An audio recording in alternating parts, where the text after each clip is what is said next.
And so, when you look at your life and you see the scars that suffering has left on you, I want you to see more than the pain. I want you to see the purpose, because those scars, they are not the signs of defeat. They are the signs of survival.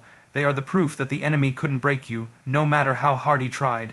They are the evidence that you stood in the fire and came out refined like gold. And I know it's easy to look at your circumstances right now and ask, why me? It's easy to think that God has somehow forgotten you, that He's turned His face away while you carry this burden. But what if the very weight that's pressing down on you is the same weight that is building your strength? What if the storm you're facing is the tool God is using to shape you for a victory you can't even imagine yet? See, God doesn't waste pain. There's not a tear that falls from your eye that He doesn't see. There's not a sleepless night or a broken dream that He doesn't gather in His hands like a precious offering.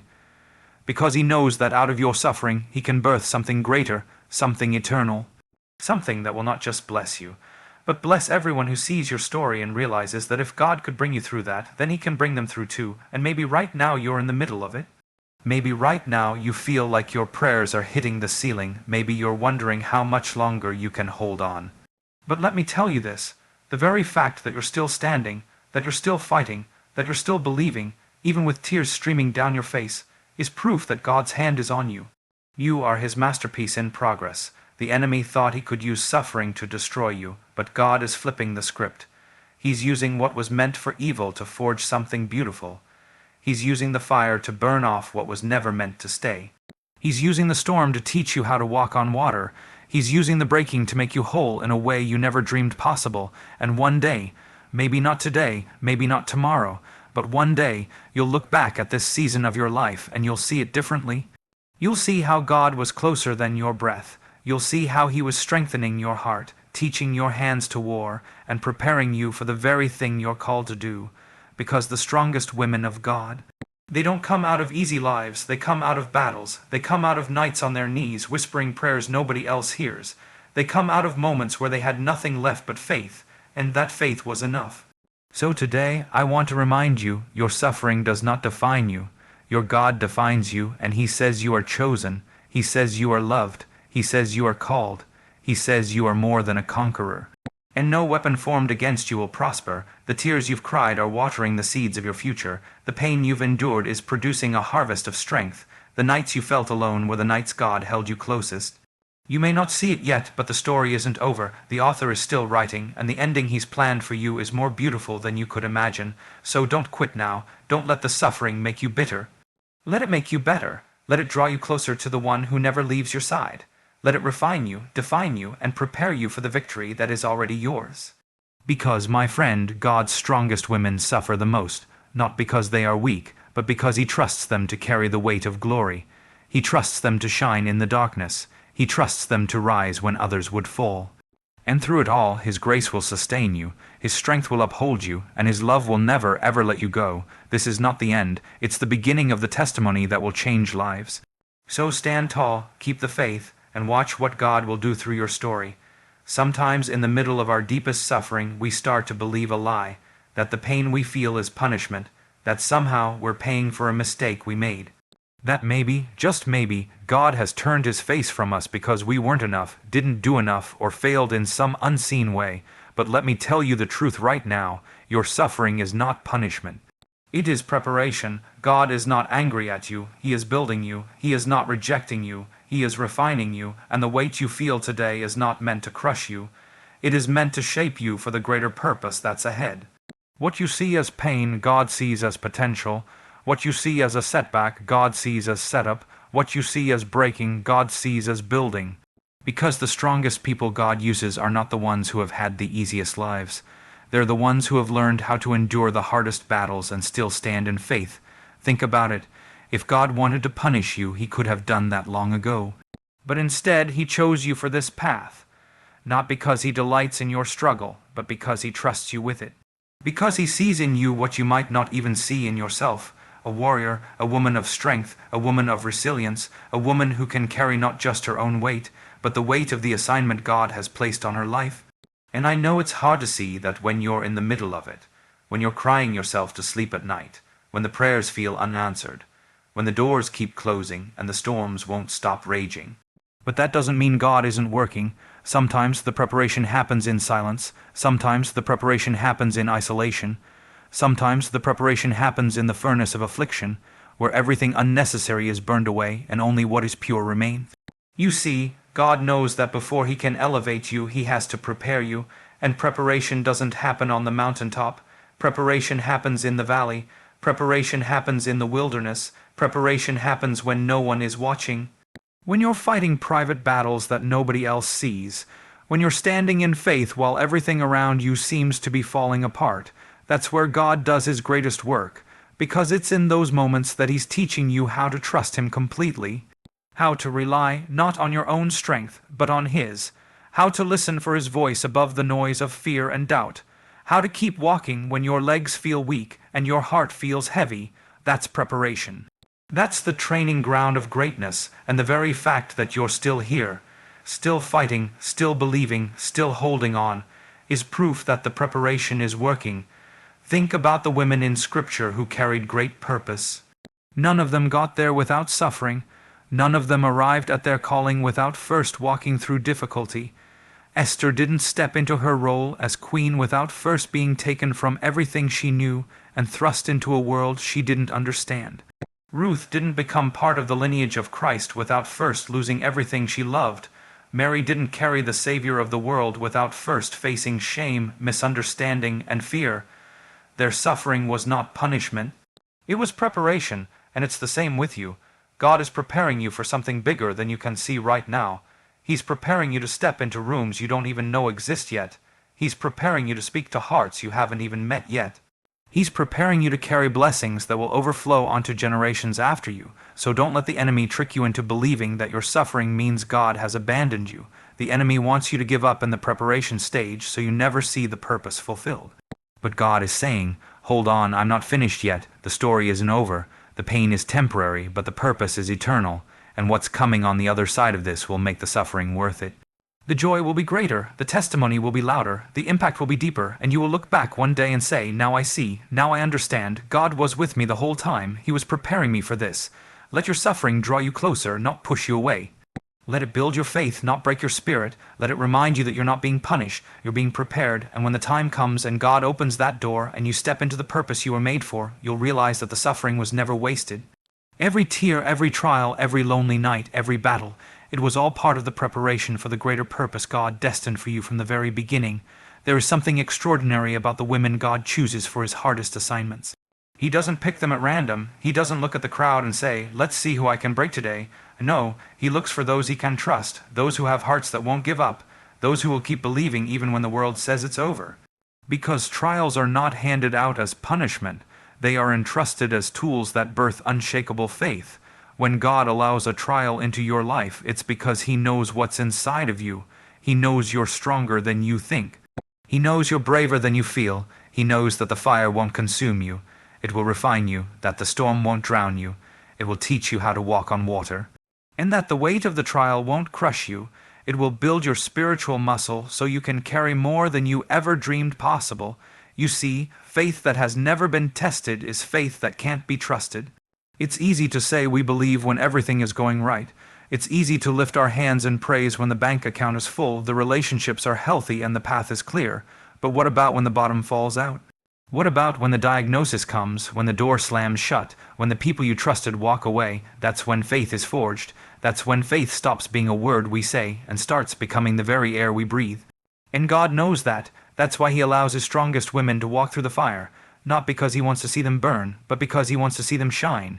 He wants to see their faith rise out of the ashes stronger, purer, and more unshakable than ever before.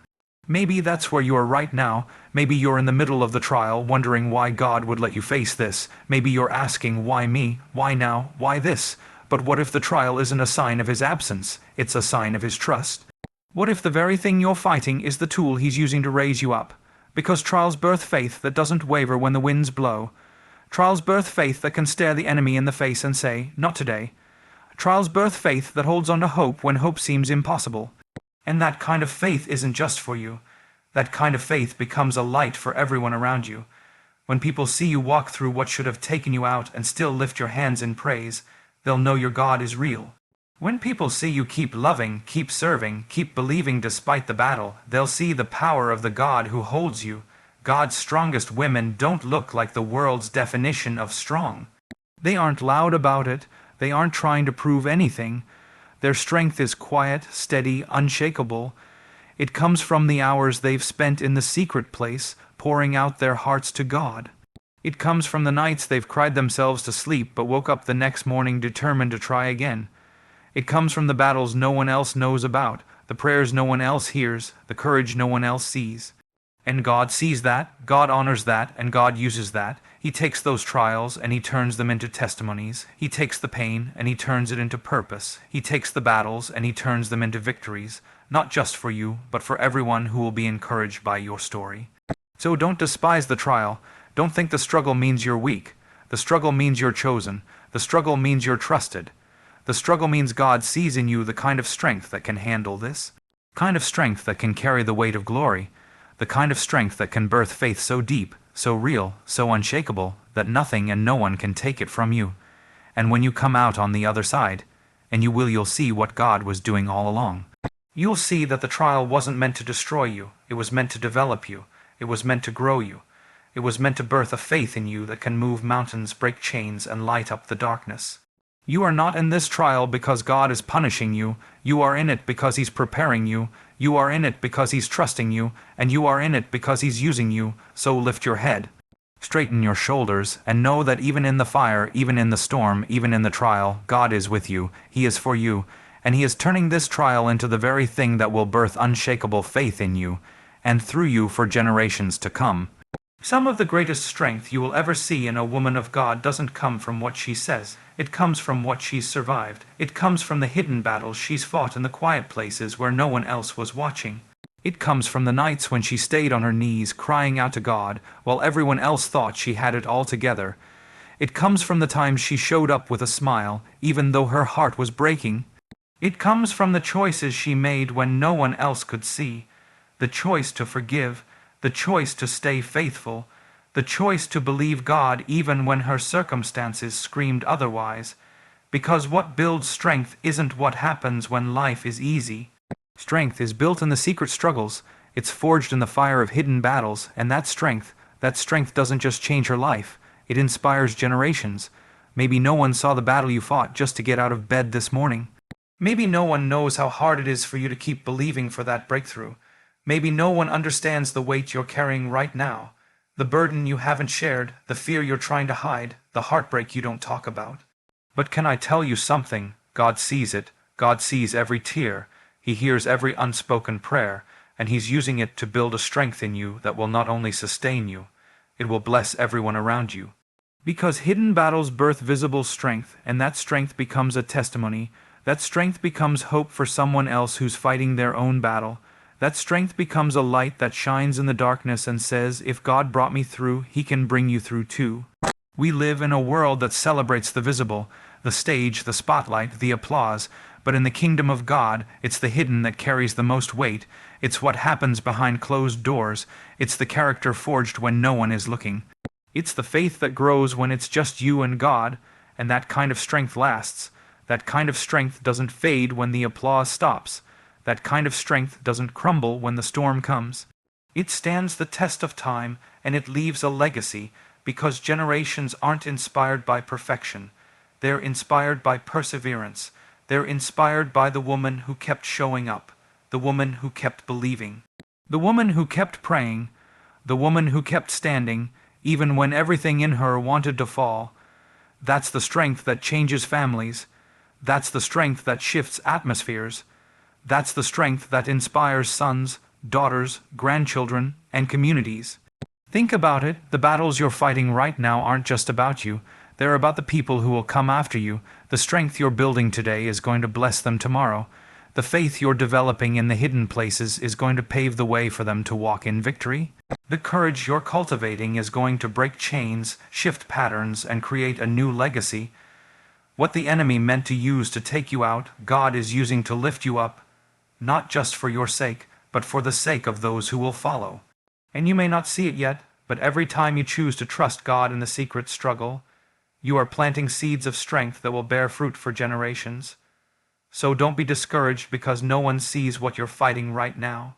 Don't let the enemy tell you that your hidden battle doesn't matter. It matters to God. It matters to the people watching your life, even if they never say it out loud, and it matters to the generations that will come after you.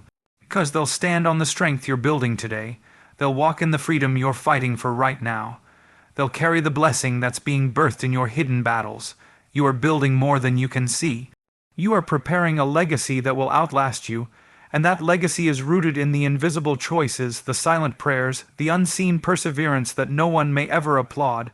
But heaven notices and heaven honors it. Your hidden battles are building visible strength, and that strength, it's going to shine, it's going to testify, it's going to inspire. One day you'll see it clearly. One day you'll hear the stories. One day you'll look at your children, your grandchildren, your spiritual daughters, and you'll see the impact of your perseverance, and you'll know that every hidden battle was worth it. So hold your head high. Keep fighting, keep believing, keep trusting that God is turning your private pain into public purpose, because what you're building in secret today will inspire generations tomorrow. What if I told you that the weight you're carrying right now, the heaviness that keeps you awake at night, the burden that feels too big to bear, the struggle that no one else seems to understand isn't a sign that God has left you? What if I told you that very weight is shaping you for a divine assignment far greater than anything you've ever imagined? Because, sister, that's exactly what's happening. The suffering you're walking through isn't random. It's not wasted, it's not meaningless. God is using it, He's shaping you, He's molding you, He's preparing you, and the assignment He's getting you ready for, it's bigger than your mind can comprehend. It's an assignment that will not only bless you, but will bless everyone connected to you. You see, God doesn't call women to great assignments without first preparing them to carry the weight of those assignments. And preparation doesn't happen in comfort. Preparation happens in the fire. It happens in the crushing. It happens in the hidden places of suffering, where God does His deepest work. Because He knows that the glory that comes with the assignment is heavy, and only a woman who has been strengthened by suffering can carry it well. That's why the weight you feel right now isn't punishment. It's process. It's shaping you into a vessel that can hold the blessing without breaking. It's forging in you the character, the resilience, the compassion, and the faith you'll need when you step into that divine assignment. And make no mistake, you will step into it because God didn't bring you this far to leave you. He's not finished with you. He's just getting started. Look at the lives of the women God used in mighty ways. Every single one of them carried the weight of suffering before they stepped into their assignment. Hannah carried the weight of barrenness and heartbreak before she birthed a prophet. Esther carried the weight of fear and isolation before she saved a nation. Mary carried the weight of scandal and misunderstanding before she carried the Savior of the world. Their suffering wasn't a detour from their destiny. It was the doorway to it, and the same is true for you. The weight of your suffering is not pushing you away from God's purpose. It's pushing you into it, it's qualifying you, it's equipping you, it's giving you the kind of depth and strength that can only come from walking through the fire and coming out refined like gold. I know it doesn't feel like that in the middle of it, when the weight is heavy on your chest, when the tears won't stop, when the prayers feel unanswered, when the doors stay closed. I know it feels like the suffering is breaking you. But it's actually making you. God is using it to shape you for the assignment He's destined for you since before you were born. And that assignment, it's not small. It's not ordinary. It's not something you could accomplish in your own strength. That's why He's allowing the weight to build you. That's why He's using the suffering to prepare you. Because what's ahead is going to require a strength that doesn't come from talent or education or connections. It comes from knowing what it means to depend on God completely. It comes from having walked through the fire with Him and knowing that if He brought you through that, He can bring you through anything. So don't despise the weight, don't curse the suffering, don't wish it away too quickly, because while you're begging God to lift the weight, He's using it to lift you. He's using it to raise you up. He's using it to position you for an assignment that's going to impact lives, break generational chains, and bring glory to His name. The weight you feel today is shaping you for the blessing you'll carry tomorrow. And when that time comes, when you step into the assignment God has prepared for you, you'll look back at this season of suffering and you'll see it differently. You'll see that every tear watered the seed of your purpose. You'll see that every struggle carved out space in your heart for the calling. You'll see that every weight you carried was building the spiritual muscle you needed for the divine work ahead. So today, choose to trust the process. Choose to believe that the weight is not in vain. Choose to see your suffering not as something that's stopping you, but as something that's shaping you, because your God doesn't waste anything and the weight of your suffering. It's shaping you for a divine assignment beyond your imagination. Get ready, because what's coming will be worth it all. So many of us have been led to believe that victory means the struggle is over. That victory looks like pain, free days, easy paths, and battles that have already been won. But let me tell you the truth that will set your heart free today. Victory isn't about the absence of pain. It's not about everything in your life going exactly the way you planned. Victory is about knowing that even in the middle of the storm, God is with you. Victory is knowing that the presence of God is greater than the presence of any problem. It's about standing in the middle of the wind and the waves and saying, I don't have to see the sun to believe it's shining. I don't have to have all the answers to know that God is working. I don't have to wait for the storm to stop to know that I'm victorious because He is here with me now. You see, true victory is not a destination you arrive at when the storm is over. True victory is the decision you make to trust God while you're still in it. It's the peace that passes understanding in the middle of the chaos. It's the joy that bubbles up in your spirit even when your heart is breaking. It's the strength to take one more step, to say one more prayer, to lift your hands in worship even when the tears are falling down your face. That's victory. That's what it means to walk by faith and not by sight. That's what it means to be more than a conqueror, not because the battle is easy, but because you know who is fighting for you. I want you to think about the storms you've faced. The nights when the weight was so heavy you didn't know how you'd make it to morning. The moments when the winds of fear and doubt threatened to knock you down. The seasons when the rain wouldn't stop, and the floodwaters rose and you felt like you were drowning. And yet, you're still here, not because the storm wasn't real, not because the pain wasn't deep, but because God was with you. He held you up when your strength was gone. He carried you when your legs gave out. He whispered truth to your heart when the lies of the enemy got loud. That's victory, and that's the kind of victory that the world can't give and the world can't take away. Victory isn't about living a life free from pain. It's about living a life filled with God's presence, because His presence changes everything. His presence gives you courage when you feel afraid. His presence gives you hope when the situation looks hopeless. His presence gives you wisdom when you don't know what to do. His presence gives you peace in the middle of the storm, not because the storm has stopped, but because you know that the one who calms the seas is standing right beside you. And when you realize that, you stop waiting for the storm to end before you praise Him. You stop waiting for the breakthrough before you rejoice. You stop waiting for everything to line up before you declare the victory that is already yours in Him. When Jesus walked on the water to His disciples, the storm didn't stop first. The waves were still crashing, the wind was still blowing, but His presence brought victory before the storm was over, and it's the same for you. You don't have to wait for the storm to end before you walk in victory. You don't have to wait for the pain to leave before you lift your hands, because victory is not in the absence of pain, it's in the presence of God. The storm may rage around you, but it cannot defeat the God within you. The battle may be fierce, but greater is He who is in you than he who is in the world. So today, I want to challenge you. Stop measuring victory by how easy or hard the path is. Stop thinking you'll be victorious when the storm ends, when the pain stops, when the door opens. You are victorious now because God is with you now. The storm will pass, the pain will ease, the night will give way to morning. But don't miss the victory that is available to you right here, right now, in the middle of it all, because that kind of victory, the victory of His presence, the victory of His peace, the victory of His power, that's the victory that will carry you through every storm you'll ever face. Lift your head, stand firm, and declare it over your life. I am victorious, not because my path is pain, free, but because my God is with me in the storm. And watch what He will do, watch how He will sustain you. Watch how He will strengthen you, watch how He will bring you through, and not just bring you through, but bring you out stronger, wiser, and more filled with faith than you've ever been before. That's the power of His presence. That's the victory that lasts.